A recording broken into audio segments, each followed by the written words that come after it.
നമസ്കാരം. Raf talk ഫുട്ബോളിലേക്ക് അവർക്കും സ്വന്തം വേൾഡ് കപ്പിന് മുന്നോടിയായിട്ടുള്ള സന്നാഹ മത്സരത്തിൽ അർജൻറ്റീന ഇന്ന് കളിക്കാനിറങ്ങിയാണല്ലോ. ഹോണ്ട്രാസാണ് എതിരാളികൾ. ഇന്ത്യൻ സമയം പറയുമ്പോൾ നാളെ പുലർച്ചെ 5:30 ആ കളി. ആ കളിയിൽ ലയണൽ മെസ്സി ഉണ്ടാകുമ്പോൾ മെസ്സിയുടെ പരിക്കിൻ്റെ കാര്യം എന്തായി? ഇത് ആരാധകർക്ക് അറിയാൻ താല്പര്യമുണ്ട്. അതുകൊണ്ട് തന്നെ ഇന്നലെ പ്രീ മാച്ച് പ്രസ് കോൺഫറൻസിൽ കോച്ചിനോട് മാധ്യമങ്ങൾ ആ കാര്യം ചോദിക്കുകയുണ്ടായി. ഇപ്പോൾ സ്കലോനി പറഞ്ഞ മറുപടി, മെസ്സി ഇപ്പോൾ നല്ല രൂപത്തിൽ പ്രോഗ്രസ് ആയിട്ടുണ്ട്. അദ്ദേഹം കഴിഞ്ഞ ദിവസം ടീമിനോടൊപ്പം ട്രെയിനിങ്ങും ആരംഭിച്ചിട്ടുണ്ട്. ഒരു പക്ഷേ ഹോണ്ട്രാസിനെതിരെ കുറച്ച് മിനിറ്റുകളെങ്കിലും കളിപ്പിച്ചേക്കാം.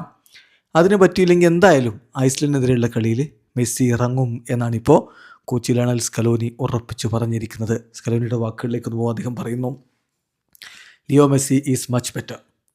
പരിക്കിൻ്റെ പ്രശ്നങ്ങളിൽ നിന്ന് അദ്ദേഹം ഏറെ മുക്തനായിട്ടുണ്ട്. ടീമിനോടൊപ്പം ഇന്നലെ അദ്ദേഹം ട്രെയിനിങ്ങും നടത്തിയിട്ടുണ്ട്.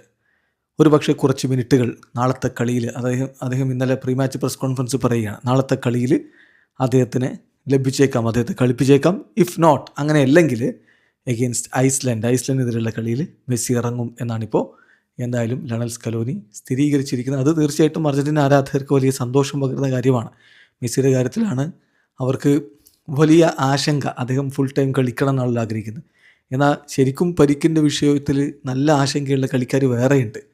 അത് അവരുടെ റൈറ്റ് ബാക്ക് പൊസിഷനിൽ കളിക്കുന്ന രണ്ടുപേരും പരിക്കിൻ്റെ പിടിയിലായിട്ട് ഇന്നത്തെ കളിയിൽ വേൾഡ് കപ്പ് സ്ക്വാഡില്ലാത്ത ആളെ കളിപ്പിക്കേണ്ട അവസ്ഥയാണ്. അതുപോലെ തന്നെ കോമോയുടെ സൂപ്പർ താരം നിക്കോ പാസ്, പിന്നെ ദിബു മാർട്ടിനസിൻ്റെ കൈവിരലിൻ്റെ പൊട്ടൽ, അതുപോലെ ഹുലിൻ ആൽവരസിൻ്റെ ആംഗിളിൻ്റെ പ്രശ്നം, ഇങ്ങനെ പല താരങ്ങളും പരിക്കിൻ്റെ പിടിയിൽ നിൽപ്പാണ്. പക്ഷെ അപ്പോഴും ഒരു ആശ്വാസ വാർത്ത, മെസ്സി ഓക്കെയാണ്. ഇന്നൊരു പക്ഷേ കുറച്ച് മിനിറ്റുകളെങ്കിലും കളിച്ചേക്കും. വീഡിയോ അവസാനിക്കുന്ന ഫുട്ബോൾ ലോകത്ത് കൂടുതൽ വിശേഷങ്ങളുമായി റാഫ് ടോക്സ് എത്താം.